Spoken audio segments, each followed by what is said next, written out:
number 1, T2 sequences use option A longer TR and longer TE, option B shorter TR and longer TE, option C longer TR and shorter TE, option D shorter TR and shorter TE। दोस्तों ये जो question है ये MRI से question पूछा गया है और इसमें पूछा गया है कि T2 सीक्वेंसेस में से कौन सा ऑप्शन का यूज़ करती हैं। तो यहाँ पर इस क्वेश्चन का राइट आंसर है option a longer TR and longer TE। दोस्तों यहाँ पर जो TR का मतलब है वो है टाइम ऑफ रिपीटिशन और जो T का मतलब है वो है टाइम ऑफ इको। तो जो T2 सीक्वेंस है वो यूज़ करती है लॉन्गर TR और लॉन्गर TE का, और जो T1 सीक्वेंस है वो यूज़ करती है शॉर्टर TR और शॉर्टर TE का। तो आप इसको इस तरह से याद कर सकते हैं, जो T1 है यानी कि इसमें शॉर्टर डिजिट है तो ये शॉर्टर TR और शॉर्टर TE का यूज़ करती है। जो T2 है इसमें बड़े डिजिट है तो ये लॉन्गर TR और लॉन्गर TE का यूज़ करती है। तो इस तरह से आप इसको याद कर सकते हो easily. Question number 2, echo planar imaging forms echoes using option A successive 90 degree pulses, option B successive alternating 90 degree pulses, option C successive 180 degree pulses, option D successive alternating gradients. दोस्तों ये क्वेश्चन भी MRI से पूछा गया है और इस question में पूछा गया है कि जो इको प्लानर इमेजिंग है वो अपने इकोस को फॉर्म करती है इसमें से कौन से ऑप्शन का यूज़ करके। तो यहाँ पर इस क्वेश्चन का राइट आंसर है option D successive alternating gradients. जो इको प्लानर इमेजिंग है वो सक्सेसिव ऑल्टरनेटिंग ग्रेडियंट का यूज़ करके इकोस को फॉर्म करती है यानी कि बनाती है।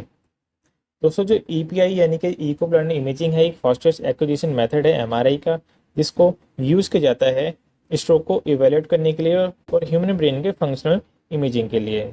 इसका जो एडवांटेज है वो ये है कि ये मोशन रिलेटेड आर्टिफैक्ट्स को काफ़ी कम कर देता है। Question number 3, lingula of lung is best seen in which X review, option A lordotic, option B apical, option C left lateral decubitus, option D right lateral डेक्यूबिटस।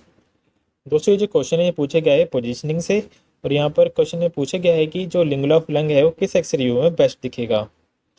तो यहाँ पर इस क्वेश्चन का राइट आंसर है ऑप्शन ए लोडोटिक।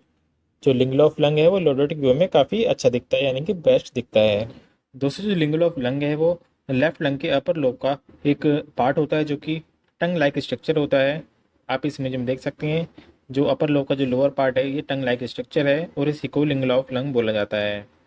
तो ये जो structure है ये जनरली PA और AP व्यू में अच्छे से नहीं दिख पाता है क्योंकि जो रिब्स है उसको कवर कर लेती हैं, जिससे कि जो उस एरिया में अगर कोई सस्पिशियस लीजन होता है तो वो हमको नहीं दिख पाता है। तो इसलिए इस फील्ड को क्लियर करने के लिए हम लोडोटिक व्यू करते हैं, जिससे कि जो लिंगुल ऑफ लंग वाला जो एरिया है वो क्लियरली दिख पाता है और अगर कोई लीजन या कोई सस्पिशियस एरिया होता है तो हमें क्लियरली नज़र आ जाता है। इस लोडोटिक एक्सरे व्यू में आप देख सकते हो क्लियरली कि जो क्लेविकल है वो लंग से ऊपर की साइड आ रही है और जो फर्स्ट टिप है वो भी लंग फील्ड से ऊपर की साइड है, जबकि AP और PA व्यू में जो क्लेविकल है और जो फर्स्ट टिप है वो लंग के ऊपर आती है। तो लोडोटिक व्यू का यही फायदा होता है कि इसमें जो अपर लोब होता है लंग का वो क्लियरली हमें दिख पाता है। Question number 4, most signal in K space is present, option A in the centre, option B in the periphery, option C along the frequency encoding axis, option D along gradient encoding axis। दोस्तों ये जो question है ये MRI से question यहाँ पूछा गया है और क्वेश्चन में पूछा गया है कि जो के स्पेस में सिग्नल है सबसे ज़्यादा किस में प्रेजेंट होते हैं। तो यहाँ पर इस क्वेश्चन का राइट आंसर है option A in the centre. जो के स्पेस में जो सबसे ज़्यादा सिग्नल होते हैं वो सेंटर में प्रेजेंट होते हैं और पेरिफेरी में प्रेजेंट इसलिए नहीं होते क्योंकि वो डीफेसिंग की वजह से लूज हो जाते हैं। तो ये MRI से पूछा गया एक क्वेश्चन है। MRI में जो के स्पेस होता है ये डाटा मैट्रिक्स होता है जिसमें कि MRI का रॉ डाटा होता है और ये MRI इमेज की स्पेशल फ्रीक्वेंसी को रिप्रेजेंट करता है। Question number 5, in order to decrease dose in large patients, option A decrease KV and improve image noise, option B increase KV and improve image noise, option C increase in KV and improve in contrast, option D decrease in KV and improve in contrast. दोस्तों ये question है पूछा गया है general radiography से और यहाँ पर इस क्वेश्चन में पूछा गया है कि लार्ज पेशेंट्स में जो डोज है उसको डिक्रीज करने के लिए क्या करना चाहिए। यहाँ पर इस क्वेश्चन का राइट आंसर है option B increase KV and improve image noise. दोस्तों लार्ज पेशेंट के केस में अगर हम डोज कम करना चाहते हैं तो हमें KV को बढ़ाना होगा, क्योंकि अगर हम KV को बढ़ा देते हैं तो जो रेडिएशन है वो पेशेंट को क्रॉस कर जाएगी और जो डोज है वो पेशेंट को लगने वाली है वो कम हो जाएगी। अगर हम KV को कम रखते हैं तो जो रेडिएशन है वो पेशेंट को क्रॉस नहीं कर पाएगी और पेशेंट में ही एब्जॉर्ब हो जाएगी, जिससे कि जो डोज है पेशेंट का वो बढ़ जाएगी। तो इसलिए लार्ज पेशेंट में डोज को कम करने के लिए हमें KV को बढ़ाना चाहिए जिससे कि पेशेंट को कम से कम डोज लगे। Question number 6, CT density of water in HU, option A 0, option B 70, option C 1000, option D -30। दोस्तों ये जो क्वेश्चन है ये सिटी स्कैन से पूछे गया क्वेश्चन है, और यहाँ पर इस क्वेश्चन में पूछा गया है कि वाटर की जो एचयू वैल्यू होती है सिटी स्कैन में वो कितनी होती है। तो यहाँ पर इस क्वेश्चन का राइट आंसर है ऑप्शन ए 0। सिटी स्कैन में जो वाटर की एचयू वैल्यू होती है वो 0 होती है। यहाँ पर एचयू का मतलब है हाउंसफील्ड यूनिट। दोस्तों यहाँ पर हाउंसफील्ड स्केल दिया गया है। सिटी स्कैन में जो भी इमेज आप देखते हो, जो भी स्ट्रक्चर आप देखते हो, उन सबका एक हाउंसफील्ड यूनिट होता है सबका। तो यहाँ पर जैसे कि इस स्केल में देख सकते हैं, जो लेफ्ट साइड में है वो ईयर है, और जो ईयर की एचयू वैल्यू होती है वो -1000 होती है, और राइट साइड में जो दिया गया है वो है बोन, और जो बोन की जो एचयू वैल्यू होती है वो +1000 होती है। इसी तरह जो आयोडीनेटेड कॉन्ट्रास्ट होता है उसकी जो वैल्यू होती है वो 100 से 500 के बीच में होती है। जो सॉफ्ट टिश्यू है उसकी एचयू वैल्यू 30 से 45 के बीच में होती है, और जो वाटर की एचयू वैल्यू वो 0 होती है, और फैट की -100 होती है। और इसी तरह एक्यूट ब्लड की जो एचयू वैल्यू होती है वो 60 से 90 के बीच में होती है।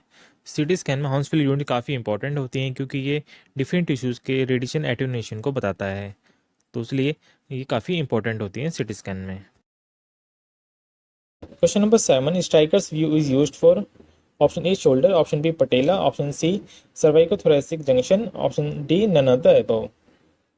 यह क्वेश्चन में पूछे गए कि जो स्ट्राइकर व्यू है इसमें से कौन से ऑप्शन के लिए यूज किया जाता है।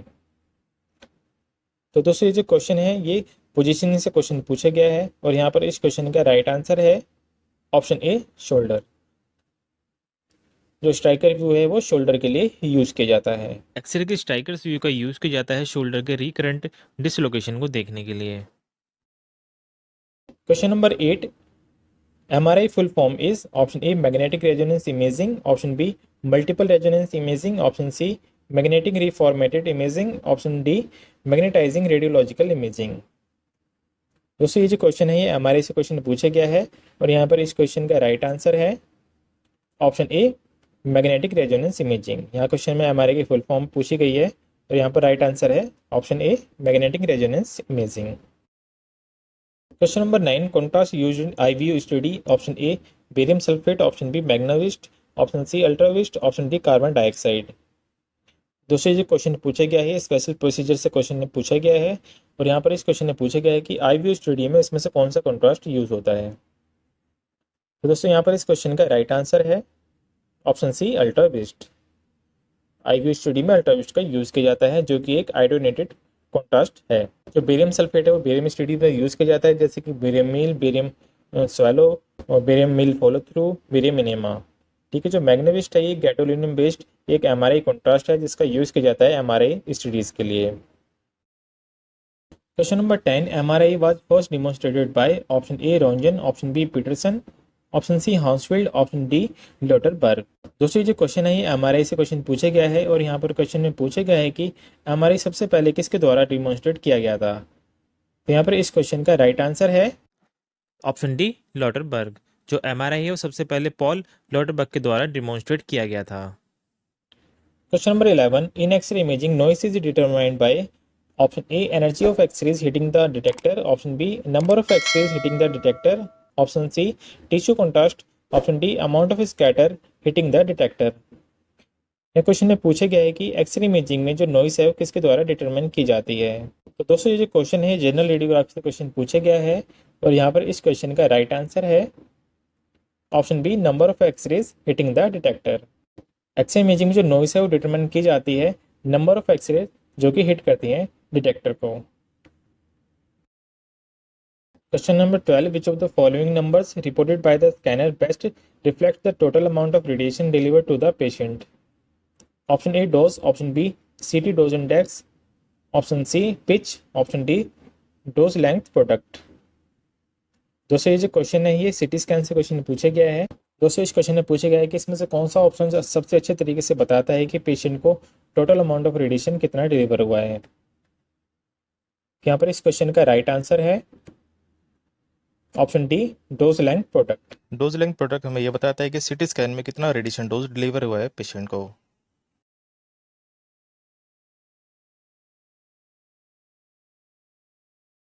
Question number 13. The following term refers to a measure designed to reflect stochastic risk from radiation.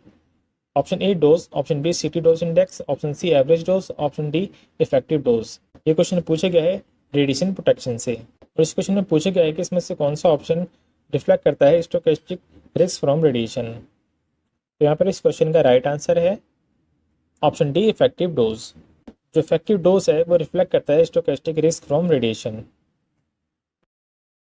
Question number 14. Automated exposure compensation uses the topogram image to determine option A tube current, option B pitch, option C reconstruction filter, option D bow tie filter। दोस्तों ये जो question है ये पूछा गया है CT scan से, और यहाँ पे पूछा गया है कि जो ऑटोमेटेड एक्सपोजर कंपनसेशन है वो टोपोग्राम इमेज का यूज किस लिए करता है। तो यहाँ पर इस क्वेश्चन का राइट आंसर है option A tube current. Automatic exposure compensation topogram image का यूज करता है ट्यूब करंट को डिटरमाइन करने के लिए। ऑटोमेटेड एक्सपोजर कंपनसेशन पेशेंट की थिकनेस के हिसाब से ट्यूब करंट को डिसाइड करता है कि कितनी ट्यूब करंट प्रोड्यूस करनी है और कितनी नहीं करनी है। इसका काम ये होता है कि कम से कम टेक्निकल फैक्टर का यूज करके ये बेस्ट क्वालिटी प्रोड्यूस करने की कोशिश करता है।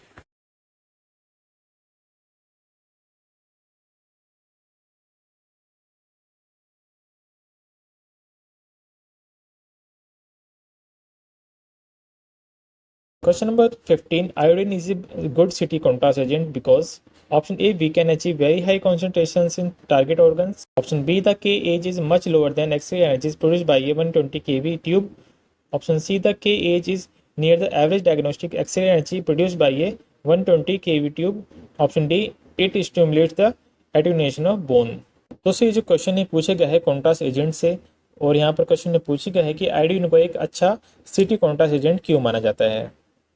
तो यहाँ पर इस क्वेश्चन का राइट आंसर है option C the Kh is near the average diagnostic X-ray energy produced by a 120 kV tube. Iodine atom की जो केशियल एनर्जी होती है यानी कि जो Kh होता है वो 33 किलो इलेक्ट्रॉन वोल्ट होता है, और ये बिल्कुल सिमिलर होता है उस एक्सरे एनर्जी के जो कि यूज़ की जाती है डायग्नोस्टिक रेडियोग्राफी में।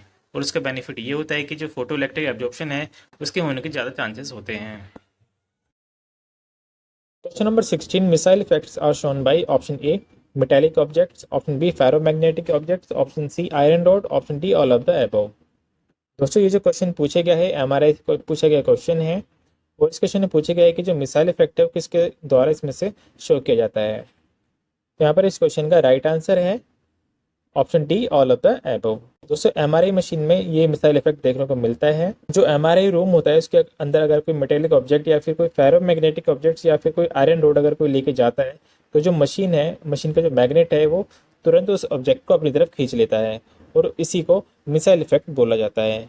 और ये पेशेंट और ऑपरेटर दोनों के लिए काफ़ी रिस्की हो सकता है। किसी भी हमारे एग्जामिनेशन से पहले पेशेंट का मेटल डिटेक्टर से स्कैन करना काफ़ी ज़रूरी होता है, क्योंकि इससे ये पता लगता है कि पेशेंट की बॉडी में कोई मेटेलिक ऑब्जेक्ट है या नहीं।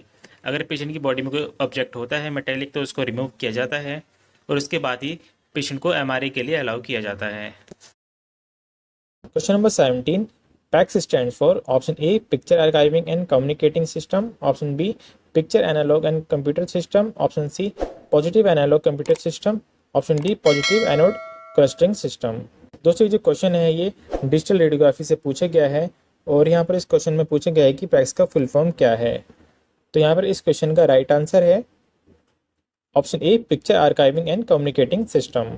पैक्स एक सिस्टम है जिसके थ्रू हम डिपार्टमेंट में या हॉस्पिटल में कहीं भी इमेज को सेंड कर सकते हैं digitally without any loss of quality.